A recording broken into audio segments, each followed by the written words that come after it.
அன்பின் உலகம் அன்பு நெஞ்சங்களுக்காக நான் உங்கள் அஞ்சலிடா. இன்றைக்கி நம்ம சேனலில் ஒரு சூப்பரான ரெசிபி தான் பார்க்க போகிறீங்க. ஒரு ஸ்வீட் ரெசிபி தான். ஸோ பார்த்தாலே தெரியும், ரொம்பவே ஃபேமஸான அசோகா அல்வா தான். அதுவும் நமக்கு கல்யாண வீட்டிலலாம் கிடைக்கிற அதே டேஸ்ட்டில் ரொம்பவே சூப்பராக இருக்கும். இந்த ரெசிபியை பார்க்க வாங்க இந்த வீடியோக்குள்ளே போகலாம். அதுவுமே ஈஸியாக எப்படி செய்யலாம், அதே சமயத்தில் அதே டேஸ்ட்டும் அதே டெக்ஸ்சரும் எப்படி பர்ஃபெக்டாக வரும் அப்படிங்கிற சில டிப்ஸ் அண்ட் ட்ரிக்ஸும் இந்த வீடியோவில் சொல்ல போகிறேன். ஸோ மிஸ் பண்ணாமல் வாங்க, நம்மளும் அல்வா கற்றுக்கலாம். இப்போ பார்த்தீங்கன்னா நான் 4 விசில் வந்து வேக வச்சுட்டேன். ஸோ பயிர் பார்த்தீங்கன்னா இப்படி தான் இருக்குது, தண்ணி இல்லாமல் இருக்குது பாருங்கள். தண்ணி வந்து அளவாக ஊற்றிக்கோங்க. அது முழுகிற அளவுக்கு ஊற்றுனீங்கன்னா போதும், கரெக்டாக இருக்கும். நிறைய ஊற்றிட்டீங்க அப்படின்னா வந்து ஒரு மாதிரி வந்து சொதன்னு ஆகிடும், அது நல்லா இருக்காது. தண்ணி ஊற்றும் போது மட்டும் பார்த்து ஜாக்கிரதையாக ஊற்றிக்கோங்க. ஸோ இப்போ வந்து இதை என்ன பண்ண போகிறோம்னா, ஒரு ஜாரில் மாற்றிட்டு நல்லா வந்து பேஸ்ட் பண்ணிக்க போகிறோம். அப்போ தான் வந்து அல்வா வந்து டெக்ஸ்சர் வந்து நல்லாயிருக்கும். இல்லைனா வந்து அங்கங்கே திட்டாக இருக்கும். நம்ம என்ன தான் மசிச்சு விட்டாலுமே அது வந்து திட்டாக இருக்கும், அது நல்லா இருக்காது. அதனால் நம்ம வந்து இதை ஜாரில் மாற்றி நல்லா பேஸ்ட்டாக பண்ணிப்போம். இப்போ பாருங்க, இந்த மாதிரி வந்து நம்ம பேஸ்ட்டாக ஆக்கிக்கணும். பார்த்தீங்கன்னாலே தெரியும் எப்படி இருக்குது பார்த்தீங்களா டெக்ஸ்சரு. இதுவே பார்க்க சூப்பராக இருக்குது. சரி, ஓகே, நம்ம அடுத்து ரெடி பண்ணலாம். ஓகே, இப்போ பார்த்தீங்கன்னா வந்து இந்த கப்பால் தான் வந்து நம்ம பயிர் எடுத்துருப்போம். 2 கப்பு பயிர் எடுத்துக்கிட்டோன்னா 1 கப் வந்து நம்ம நெய் சேர்த்துக்கணும். சப்போஸ் வந்து உங்களுக்கு நெய் அதிகமாக இருக்குது அப்படின்னு நினச்சிங்கன்னா வந்து கொஞ்சம் வேணால் நீங்கள் வந்து எண்ணெய் மிக்ஸ் பண்ணி கூட நீங்கள் சேர்த்துக்கலாம். பட் ஆனால் பியூராக நெய் சேர்த்திங்க அப்படின்னா தான் இந்த பர்ஃபெக்டான டேஸ்ட் வந்து நமக்கு கிடைக்கும். ஸோ செய்கிறதுமே ரொம்ப ஈஸி, டேஸ்ட்டுமே சூப்பராக இருக்கும். ஸோ பார்த்துக்கோங்க, 1 கப் வந்து நம்ம நெய் எடுத்துருக்கோம். இப்போ பேன் ஹீட் ஆயிடுச்சு. இதில் பார்த்தீங்கன்னா நம்ம எடுத்து வச்சிருக்க மெஷர்மெண்ட்லேருந்து ஒரு 1/4 கப்பு வந்து நெய் ஆட் பண்ணிக்கணும். ஃபஸ்ட்டு அந்த நெய் வந்து சூடாகட்டும். இப்போ நெய் சூடானதும் நீங்கள் இந்த ஸ்டேஜில் வந்து முந்திரி வந்து ஆட் பண்ணிக்கலாம்.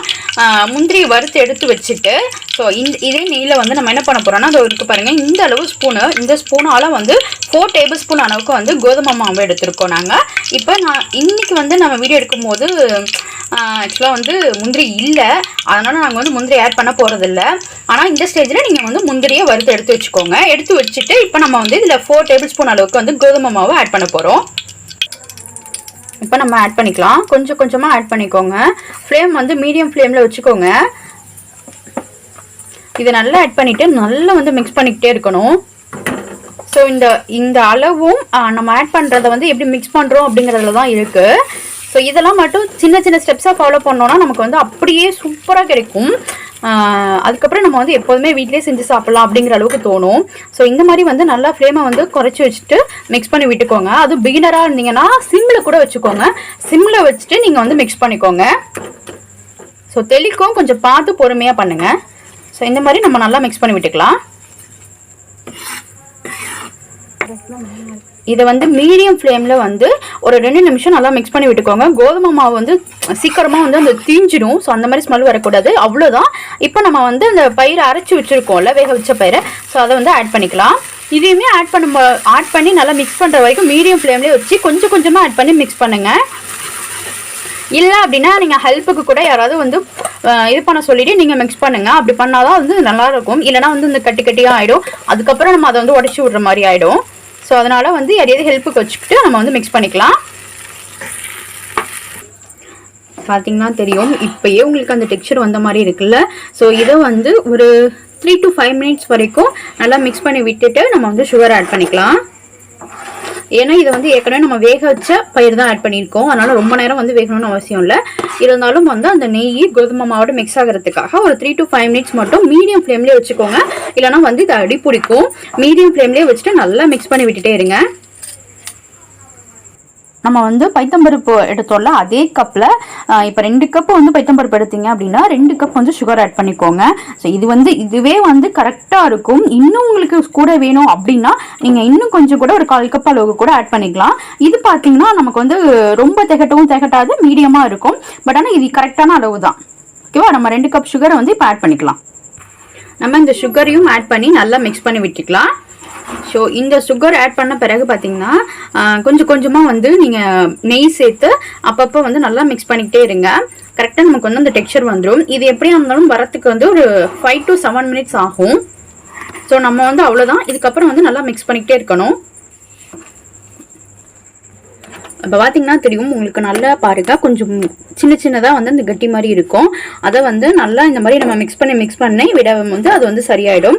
ஸோ அந்த கட்டிலாம் வந்து உடஞ்சிரும், நம்ம பயப்பட வேணாம். ஸோ இந்த மாதிரி கொஞ்சம் வந்து நல்லா ப்ரெஸ் பண்ணி மிக்ஸ் பண்ணி விட்டுக்கோங்க. ஸோ அப்பப்போ வந்து நம்ம கீ ஆட் பண்ணிக்கணும். ஒரு ஸ்பூனாக ஆட் பண்ணி நல்லா மிக்ஸ் பண்ணுங்கள். இந்த மாதிரி மிக்ஸ் பண்ணிகிட்டே இருக்கும்போது பார்த்தீங்கன்னா இப்போ வந்து அந்த டெக்ஸ்சர் வரல. ஸோ அது நல்லா திரண்டு வரும். இப்போ பார்த்தீங்கன்னா வந்து நம்ம அல்வா ஃபுட் கலர் இருக்கும்ல, அதை வந்து லைட்டாக தண்ணியில் மிக்ஸ் பண்ணி இந்த மாதிரி கரைச்சிக்கலாம். கரைச்சி அதை வந்து நம்ம வந்து ஊற்றிக்கலாம். ஏன்னா நம்ம டேரெக்டாக பவுடர் போடும்போது அது வந்து ஈவனாக மிக்ஸ் ஆகாது. ஸோ நம்ம வந்து அதனால் லைட்டாக தண்ணி ஊற்றி மிக்ஸ் பண்ணி இதில் ஆட் பண்ணிக்கலாம். ஸோ இப்போ அதையுமே ஆட் பண்ணியாச்சு. இப்போவே பார்க்க வந்து சூப்பராக எம்மியாக இருக்குது. ஸோ அப்புறம் ஒரு முக்கியமான விஷயம் சொல்லணும். இதில் வந்து நாங்கள் வந்து லைட்டாக உப்பு ஆட் பண்ணிக்கிட்டோம். அந்த எப்போ அடுக்க மறந்துட்டேன். ஸோ நீங்களும் வந்து ஒரு பிஞ்ச் வந்து சால்ட் ஆட் பண்ணிக்கோங்க. ரொம்ப ஆட் பண்ண வேணாம். ஒரு பிஞ்ச் சால்ட் ஆட் பண்ணிங்கன்னா தான் எந்த ஒரு ஸ்வீட் செஞ்சாலுமே வந்து நமக்கு அந்த ஸ்வீட்டை வந்து என்ஹான்ஸ் பண்ணி தரும். அதனால நீங்கள் வந்து ஒரு பிஞ்ச் சால்ட் மட்டும் ஆட் பண்ணிக்கோங்க. ஸோ இப்போவே பார்க்க எம்மியாக இருக்குல்ல. பார்த்தீங்கன்னா இப்போ வந்து நாங்கள் நெய் ஆட் பண்ணியிருக்கோம். ஆல்மோஸ்ட் வந்து நம்ம அல்வா வந்து ரெடி ஆகிற ஸ்டேஜ் வந்தாச்சு. ஸோ அதனால் வந்து நெய் பாருங்கள் அப்படின்னு நகட்டுது பாருங்கள். ஸோ இந்த மாதிரி தான் இருக்கணும். ஸோ இப்போயே வந்து அது திரண்டு வர ஆரம்பிச்சிச்சு. உங்களுக்கு பார்த்தாலே தெரியும். இந்த மாதிரி அந்த பேனில் ஒட்டாமல் அப்படியே வந்து திரண்டு வரணும். அப்போ தான் அந்த கரெக்டான டெக்ஸ்சர் வந்து நமக்கு கிடைக்கும். ஸோ இது நம்ம வந்து கை விடாமல் கிண்டுறது மட்டும்தான் கஷ்டம். பட் ஆனால் செய்கிறது ரொம்பவே ஈஸி. இந்த ஸ்டெப்பை நீங்கள் ஃபாலோ பண்ணி செஞ்சு பாருங்கள். அதே மாதிரி நாங்கள் சொன்ன அளவு மட்டும் வந்து மறைக்காமல் அப்படியே ஆட் பண்ணுங்கள். கரெக்டான டெக்ஸ்சரில் சூப்பராக கிடைக்கும். ஸோ பார்த்தீங்கன்னா ரெடி ஆகிடுச்சு. இன்னும் 2 மினிட்ஸில் நமக்கு எம்மியான அசோகா அல்வா ரெடி ஆகிடும். அவ்வளோதான், நம்ம எம்மியான அல்வா ரெடி ஆகிடுச்சு. பார்த்தீங்கனாலே தெரியும். பார்க்கவே இந்த கிளாஸி லுக் இருக்குது பாருங்கள். ஸோ நம்ம பேனில் வந்து ஒட்டாமல் வருது பாருங்கள். சரிதான். ஸோ இந்த மாதிரி இருக்கணும். இதுதான் கரெக்டான டெக்ஸ்சர். இப்போ நம்ம வந்து இதை பிளேட் பண்ணிக்கலாம். இந்த ஸ்டேஜில் வந்து நீங்கள் முந்திரி வறுத்து வச்சுருந்தீங்கன்னா அதை வந்து ஆட் பண்ணி நல்லா மிக்ஸ் பண்ணி விட்டுக்கோங்க. அவ்வளோதான். இப்போ நம்ம பிளேட் பண்ணிக்கலாம். இவ்வளோதான், நம்ம சூப்பரான அசோகா அல்வா ரெடி ஆகிடுச்சு. பார்க்கவே சூப்பராக இருக்குல்ல. இதே மாதிரி ட்ரை பண்ணிங்க அப்படின்னா நமக்கு கல்யாண வீடுலாம் கிடைக்கும். அந்த ஸ்பெஷலான அல்வா வந்து அதே டேஸ்ட்டில் கிடைக்கும். ஸோ இந்த ரெசிபி உங்களுக்கு பிடிக்கும்னு நினைக்கிறேன். உங்களுக்கு பிடிச்சிருந்தா எங்கள் சேனலை லைக் பண்ணுங்கள், கமெண்ட் பண்ணுங்கள், மறக்காமல் சப்ஸ்கிரைப் பண்ணுங்கள். கூடவே அந்த பெல் ஐக்கானை ப்ரெஸ் பண்ணுங்கள். அப்போ தான் நம்ம சேனலில் போடுற வீடியோஸ் உங்களுக்கு நோட்டிஃபிகேஷனாக ஒன்றுக்குன்னு வரும். இந்த வீடியோவை இது வரைக்கும் பார்த்ததுக்கு ரொம்ப ரொம்ப ரொம்ப நன்றி. இன்னொரு டேஸ்டியான ரெசிபியில் சந்திப்போம். பாய் பாய்.